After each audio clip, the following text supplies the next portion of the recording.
In my book, The Infinity Puzzle, I wrote about the 48-year quest that has culminated in the discovery of the Higgs boson.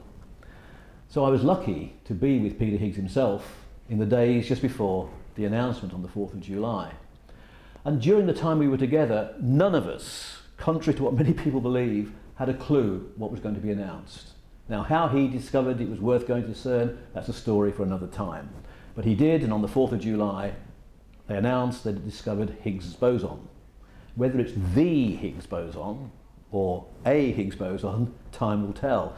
What I mean by that is it the precise thing that he postulated all those years ago? Or are there some subtleties still to be sorted out?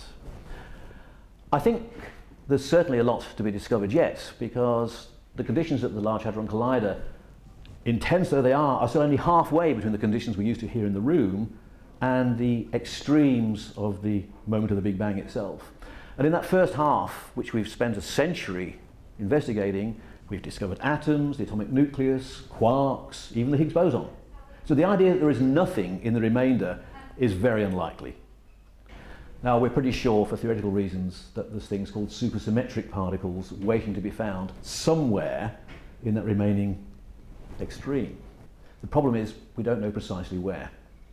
And to draw the analogy, it's as if we have just landed on the continent of North America. We've discovered it, we predicted it was there, we found it, tick the box. What we're really looking for are the gold fields of California. Now, if we've landed on the west coast, we'll find those gold fields very soon.